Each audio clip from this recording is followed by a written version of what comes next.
Have you ever looked in the mirror and thought, am I really living the life I was meant to? Welcome to Female Fluence, where we stop waiting for permission and start remembering our power. I am Pearl Mashur, a mom, educator, and a women's empowerment coach, and this is a space for honest conversations about growth, purpose, and becoming who you truly are.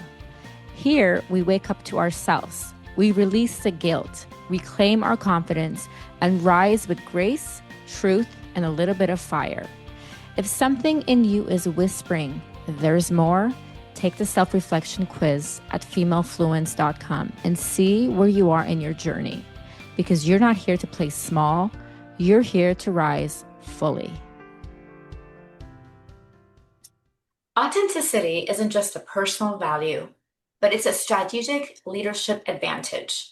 Whether you're a corporate, executive, entrepreneur, or rising leader, this conversation will challenge and inspire you to lead with purpose, integrity, and soul.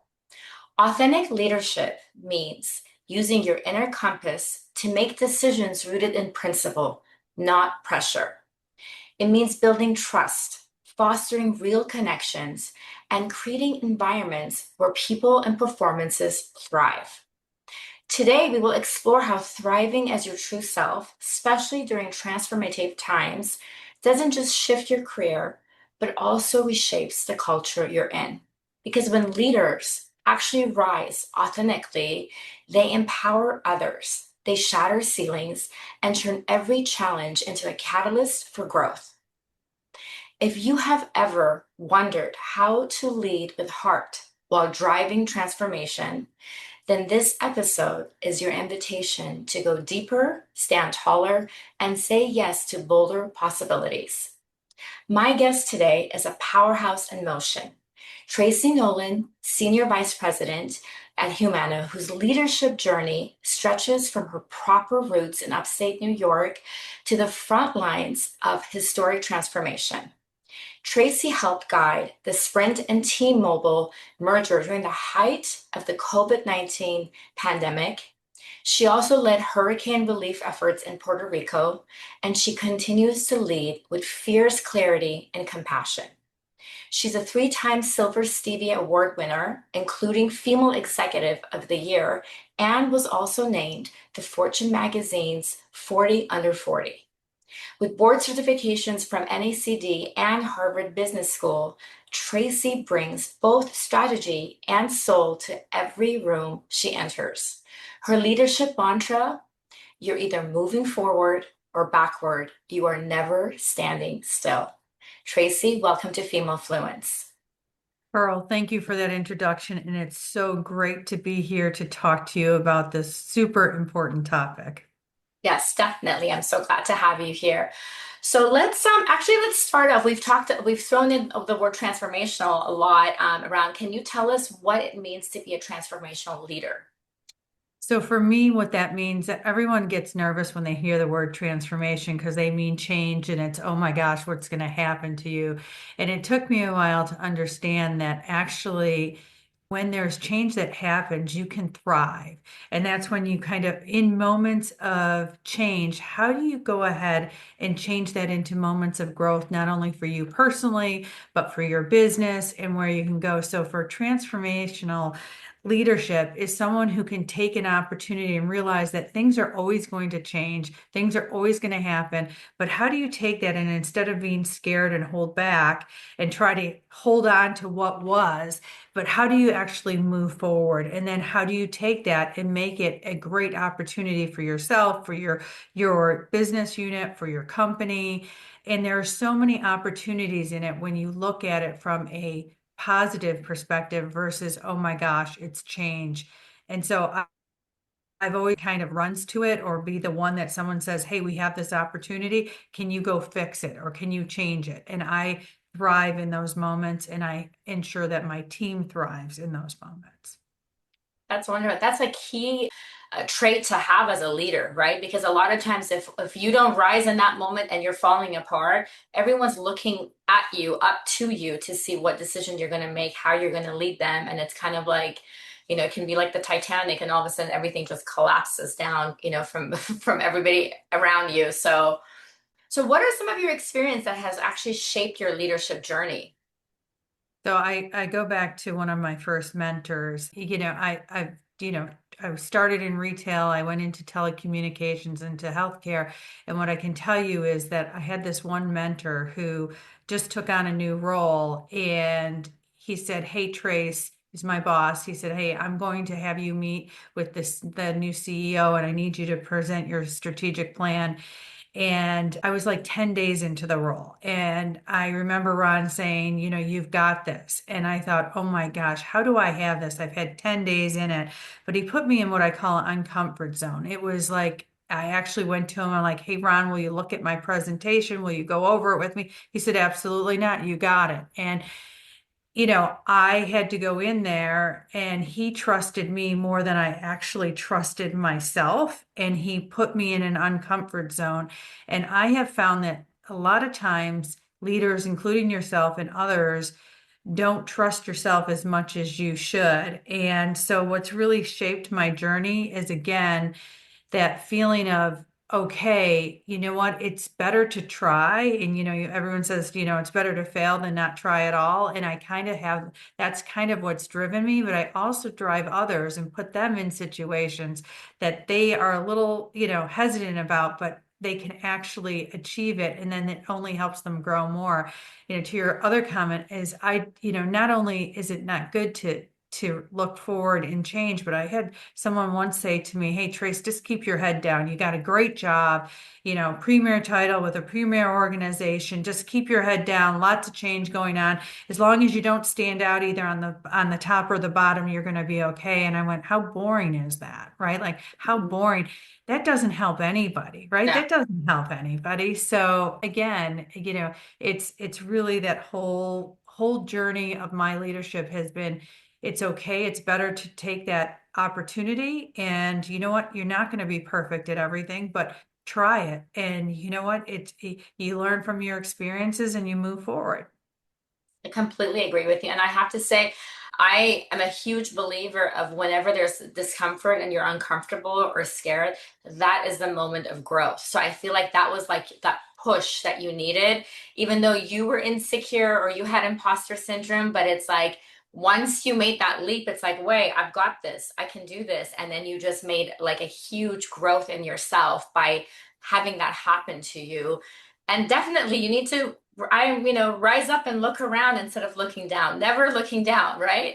Because it's like when you're aware of everything that's going on and all the opportunities that are coming your way, again, that's another way for you to grow and become a better person and a better leader like yourself. So I know you mentioned, you touched on a little bit that you went from telecommunications to health, but how has your journey been? How did this all happen? Just give us a little summary, I guess. So, after 20 some odd years in telecommunications, working for, Verizon, Sprint, and T-Mobile, it was just out of, I knew my passion always was in my heart, was to work in a way to help people, especially in the healthcare industry. My father had worked in for Blue Cross Blue Shield, so I had some background in it, but my husband and others would say, "Someday, Tracy, if you ever retire, you're going to go work as a nurse or a doctor. You're going to go do something else in healthcare because you truly have a passion for it." And probably because I watched many of my family members who have been sick and have had issues, go through difficult times managing health care and how to do it. So I got a call one day from a headhunter and to go work for Humana. And I was like, I'm not really interested in it. And then I got a call back like 3 weeks later. "Hey, are you sure you're not interested in this?" And it piqued my interest, so because I was like, could I take what I've done the last 20 some odd years, and can I actually be uncomfortable again and move into something that is really dear to my core about healthcare? And what if I could change just a little bit about how it is to actually understand healthcare plans and how you sign up? And if I could make a difference in that, well, how great would that be? And it just fit my niche. So I also had someone say to me, "Hey, I think it's the wrong move this far into your career to make an industry change." And I said, "Well, why not? And why not go see if I can, shatter a ceiling over there and do something different and bring a new objective and a new way to do it." And so I did. But I would tell you there were people who were like, I'm not sure that was the great thing to do. And I am so enjoying it and loving the fact that if I can just help make someone have a better health outcome because they knew a little bit more about what they're signing up for and what's included, that would be fantastic. Right. That's, I mean, always having a job that you feel like it's like self-rewarding is the best, reward in itself. And I love how you decided not to listen to the outside noises, the negative talk, and like kind of listen to yourself, like inward, your intuition, and realize that this is what's calling for you and this is what you need to do, because then you will have all those what if regrets, because this is an opportunity that you just knew that you have to take. And that's another great leadership skill. Now, you helped guide the Sprint and T-Mobile merger during one of the most uncertain times, like I mentioned in the intro, right in the middle of the global pandemic. Looking back, do you have any sense then of how central the mobile phone and how it's evolving, like in the technology, the way it has become in our life, like how we live, how we work, how we connect today? Did you predict any of this? So when I started in the wireless industry, I got in it because I was really known for retail in upstate New York, and they were looking at somebody to come in and help make wireless consumer friendly. And this is back in the day where their phones were much larger and Right. and the signal was more like, you had to like listen carefully. And so I watched how wireless was evolving, and it really went from what was super great. And when I knew that this technology and what wireless could bring to individuals, consumers, was really big, when we started to say that we weren't calling places, we were actually calling people. And that kind of hit me like, wow, this is going to be super important. And the two aspects that really stood out to me, one was 9/11, because I actually Pearl flew into Newark that morning of nine Oh, eleven, and oh my I goodness. actually, for a work event, I was with Verizon at that time, and I helped get wireless phones to the survivor, or to the rescue and rescuers. And that was the first time I said, wow, wireless is really, like, we had to get cellular on wheels, or we call them cows, into the Wall Street to get, stock market back up and going. And then I knew at that point, like, wireless is super important to everything that we do. I was away that morning. I couldn't get hold of my husband. I couldn't get hold of my parents. They didn't know if I was okay, like that whole feeling. But then the pandemic came, and like, I thought that was the biggest crisis I would ever manage through. I never expected a pandemic in my career, that it would ever hit, let alone in my career, nor did I think I'd have 14,000 Sprint employees that was merging with T-Mobile on April 1 of 2020 during the pandemic. So here we are. And I remember the call in February. It was like, hey, there's this thing called COVID-19, and you're going to have to figure out, Tracy, how all your stores across the US are going to keep your employees safe at the same time as keeping customers safe. And at the same time, how in the world are you going to do that? Because you're an essential worker. And I was like, what do you mean an essential worker? And it was like, we need to have people stay connected when they are not going to be able to leave their house, and they need to be able to call each other. So that management of a crisis in transformational time, Oh like, my we had to God. throw out everything we've did and how we worked every day, and said, okay, how do we set appointments differently so that we are not getting too many people in front of a store, and can we serve customers externally and do some internally, and how do we make sure that they can stay in touch with their loved ones and stay in contact and work and all that. So it was I look back and I said, I never expected to go any through that, but it does challenge you to be highly transformative in how you think and to say, just because we've done it this way, you have to recreate a whole new way. But I never expected to go through it. And I was super proud of the team because we worked in shifts and we figured it out and we kept as many, and we kept people safe. And if a group went down, they got, one person got COVID, then the whole group was out for 2 weeks. Like we figured it out. But we also showed a lot of caring during that time because it was super important to be able to show we cared. People were going through a hard time. Yes. I just never thought we'd see anything like that in our lifetime. I mean, just listening to you and it's past, it's in the past. I'm like getting stressed out again, just thinking about that time, right? I mean, and you have to lead with compassion because everyone is going through a difficult time. You're going through a difficult time yourself, either professionally and personally, but you still have to manage this whole crisis. So you should be proud of yourself. I'm very proud of you. That is Well, I'm proud of the incredible. team. I'm proud of the Yes, team that worked with me to get it done. And, that compassion piece is critical. it is critical, definitely. So, in your view, what are the most critical leadership skills needed to navigate, like we're talking about, right? Actually, large scale crisis or transformation, especially when the ground is shifting beneath you in real time. I mean, I know definitely compassion is a key because we have to, that just makes the people who you're working with feel like you care for them, and um, as the same with your customers. So that's huge. What other do you think leadership skills do we need in these type of situations? It's so easy to jump to solutionizing immediately when you're in a crisis and taking a step back and listening and I'm a talker, so like it's very easy for me to get on the phone and talk away and tell people what I think should be done or what we should do. But the listening piece to those that are either serving customers or those that are or our customers are two of the most important aspects, because what as a leader, you think you know what's important to people, but you don't really know until you sit and you really take it in. And especially during any sort of transformation, change, crisis, leadership, listening to what is needed versus jumping the gun and just taking action is so critical.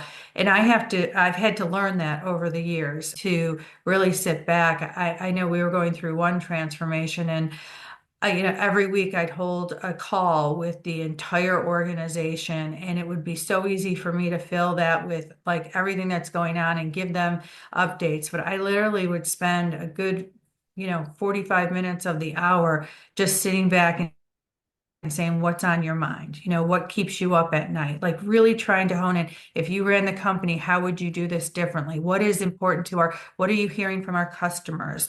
And that listening is something so many people forget. And at any level within the organization, as a leader, listening can be a key critical component to really supercharging your career when you can, people will say sometimes, wow, how do you know that? I'm like, well, I do skip levels every week with my team. I hold, round tables. I'm constantly listening because it is a critical, important aspect of leadership.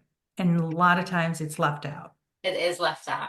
I think that's a very important thing that you're pointing out because as leaders, you just think, oh, well, I just need to give, I need to make a list of all the things we have to do, and then I need to delegate this to that, and not being open to like suggestions or feedback, or maybe they have another idea that you never thought about or what they're going through. So listening is huge. I feel like, I mean, in anything, right? I mean, this goes on from relationships to work relationships, and especially leadership, being able to be a good listener and not just a great leader or a great speaker, like just speaking and giving information, but not being able to take that information in.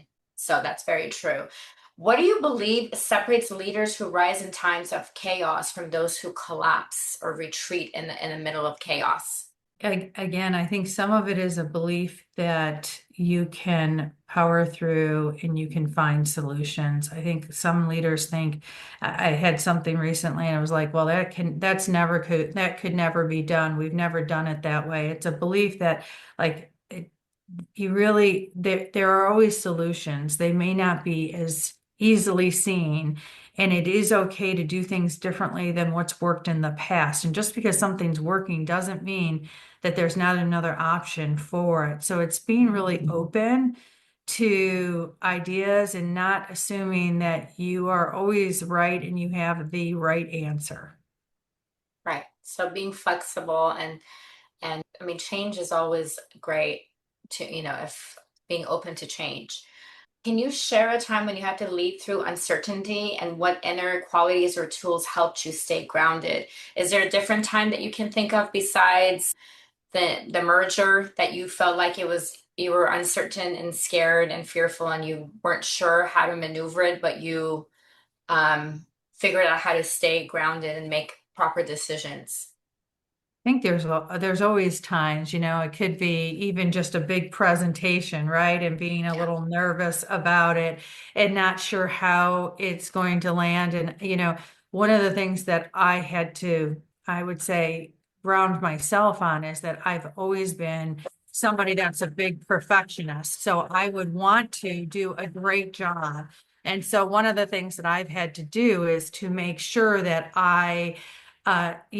take it as I'm going to do my very best today and, make sure that I prep and all those things. But like, don't be so hard on having to be perfect all the time. And, again remember that I was going to this huge meeting and it was, I think it was 4,500 people that I was speaking to. It was one of the first time I had done something like that. And I was uncomfortable and I was, it was going to be, an introduction to me to a whole new group of folks who were going to report to me. So there was added pressure. And you know what? It's okay also to kind of not be so serious. Like we all are human. We're all going to make mistakes. And if you do, that's okay. That is okay. You don't need to be perfect. So and I find a lot of women and there are some men that I do too, but like we want to be perfect all the time. And that can hold you back. That can Yes. hold you back. So like stop rating yourself. Like I used to rate myself like, oh, I did an A on that presentation. Oh, I was with Pearl today, so that I did a B plus on that, right? Like it's like you don't need to do that to yourself. It's okay to do your very best and be okay with that. Thank you for sharing that with us. So self-compassion is huge. And yes, as women, we do have the quality of being very critical of ourselves. Like we are the worst critique of ourselves compared to anyone. And we just bring that onto ourselves and that limits our growth in any environment because we're just constantly like, well, I didn't do this. I wasn't enough today. But that actually brings us to the next question. Why do you think so many leaders, especially females or women, feel like they have to choose between compassion and strength? And how does owning both make you more powerful, more effective, and more human as a leader? Early in my career, as I was, going up the ladder, I would tell you that and being in telecommunications, most of the leaders that I was surrounded with were men. There were a few women, but they were fewer. There's definitely a lot more men in rooms, and there was in meetings. And I'll never forget one that I had. There were 21 men, and there was Tracy. And I remember thinking, and this wasn't that long ago. So I would tell you that I would be like, oh my gosh, I felt like I needed to fit in. We always have this feeling of needing to fit in. And it wasn't until I realized that fitting in was not what I needed to do. I just needed to be me.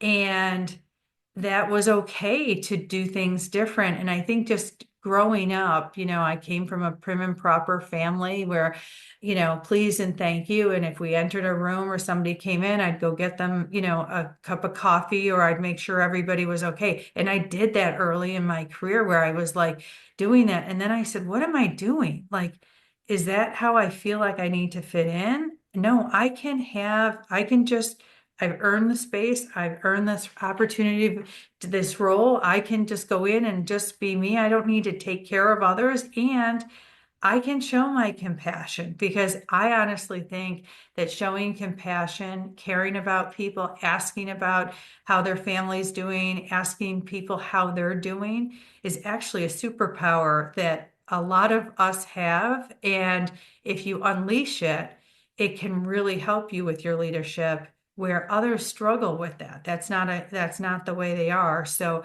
it took me a while to get there because was doing this, first of all, trying to fit in and being like others and in men in rooms. And then I was trying this whole thing of, trying to act as if I was the hostess of every party, every meeting, and that's not right. And then I just decided one day it's about just being me. And what if I unleashed me instead of being held back? Could that be, a real game changer? And it really has been.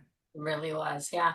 And people strive for human connection. Like when you're authentic and you're making, I mean, just think about anything. Like for me, if I go to a restaurant and it's like my favorite place, but if I feel like there's no, like the hostess is not even like connecting, not, there's no eye contact, she's on the phone talking to somebody else, or you sit down, same thing with the waitress, like it just ruins, even if the food is excellent, it's a Michelin star, it ruins the entire experience if I'm not getting like, oh, how are you today? Or just any type of like just real human connection.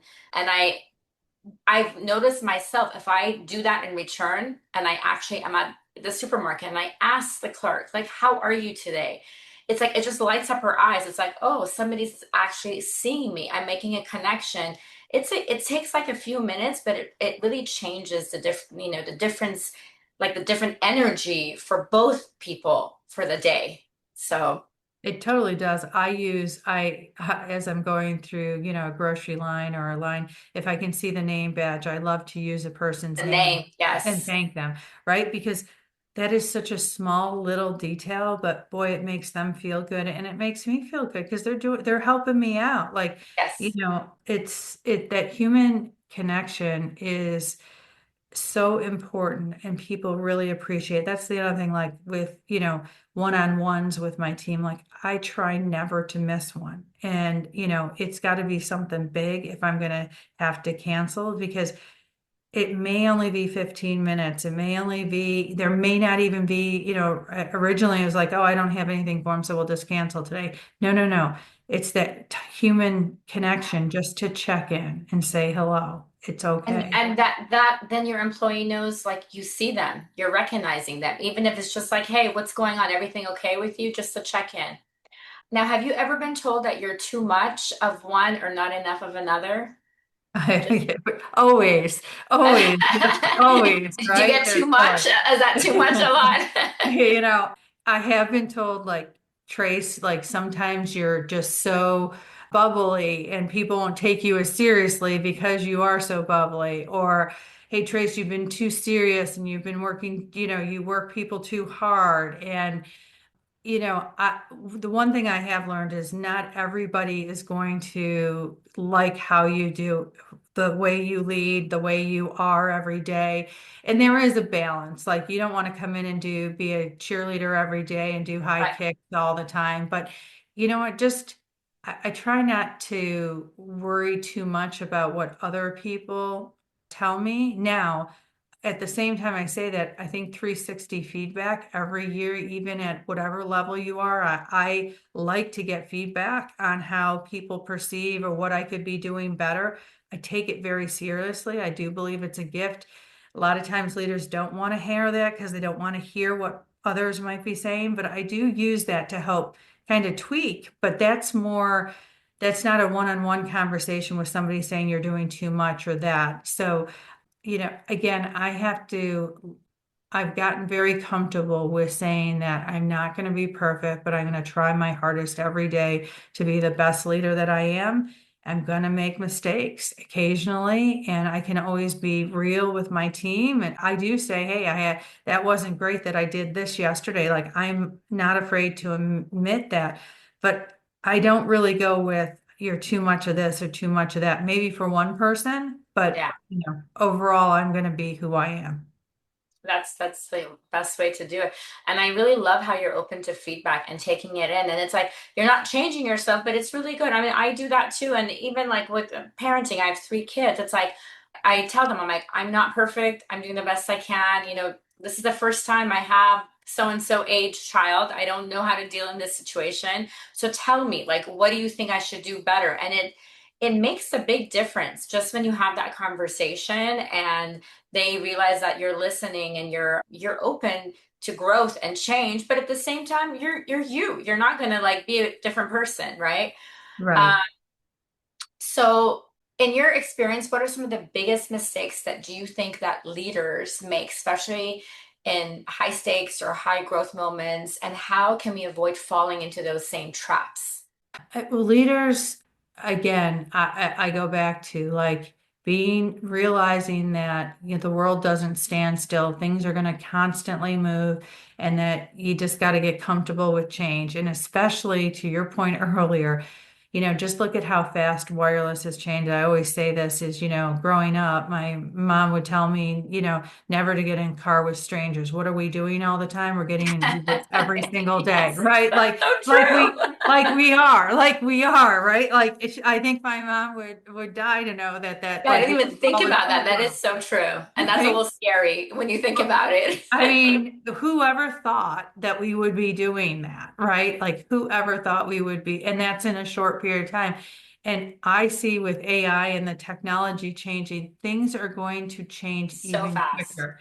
And so many leaders wait till it's like it's happening to them before they start to change. So I like to think leaders who don't look at what are the opportunity. You might be running a business and it may be, number one and doing super well, both profitably and on growth perspective. But if you're sitting back and not thinking about what's next, that is where that's like one of the biggest mistakes that I think is there. I say to my team, like, they're like, well, we're not told that we have to save dollars or we need to automate this. And I'm like, well, are you going to wait to be told? Or are you going to wait to like, or should we get ahead of it? Right? Why can't Yeah. we be the ones that are being modeled and the ones that are moving forward? But Trace, we're still doing really well. I'm like, it has nothing to do with change is because you're either doing really well or you're not doing well. Change is just constant and you got to lean into it. Yeah, that's key. And you have to keep up with it because right now we live in a world that the change is so fast. I keep thinking like what will happen in like a few years, like with my kids are all adults or like grandkids, like what will the world be like? Like AI is a little bit overwhelming, I feel like, right? It's like, and it's just everywhere with everything that we do. So definitely, I think as a leader too, you have to be on top of that and move with the change because then you will fall behind and it will affect your business. So from what I see with you, like I feel like the culture of your work is very positive and your employees look up to you. And I think that's another huge important tool to have as a leader. So how do you as a leadership, like how do you create that culture where people don't just follow orders, but they step and they take ownership and they lead from within because they really want to, not because they're like scared of you or it's just kind of it's a community of like let's do this together, let's help each other. If the business grows, we all grow together. How do you create that leadership culture? Yeah, two things is I always like to say that, wherever you work, they have an opportunity. I think some leaders forget that any day, wherever you work has a choice whether you come to work, and then you have a choice to go to work. So I like to always think about that whole piece, because once you feel entitled or well, I've been here for so long and we're gonna do it, I think that is a really dangerous spot, number one, for people. So I like to believe that I'm fortunate every day to wake up and Humana has me be able to lead another day.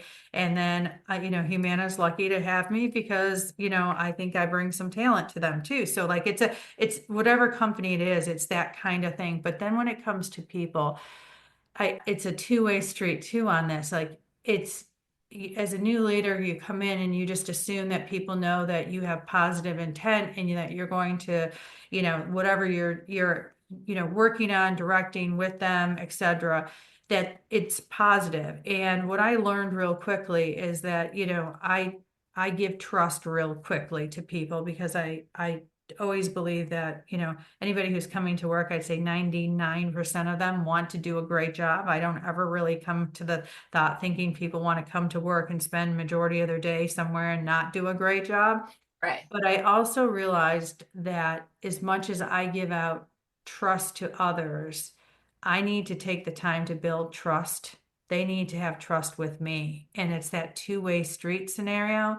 So I realized that not everybody builds trust the same way. And so getting to know the team and having them get to a level where they trust you. And that may take, not everybody gives trust back the same way, but until your team understands that you have positive intent and that they truly do feel like you're there for them to help them and to work with them, not they work for you, you're never going to get there. So I really, and at Humana, no one knew me when I started, and I may have had a history in telecommunications, but I had no history in healthcare. So for me, I needed to rebuild that trust, right? Like I had to start from scratch. And it was really getting to know the people, explaining the whys behind what we were doing and to listen, right? And it goes back to some of the key principles of communication, listening, and just building a trust, understanding what's important to them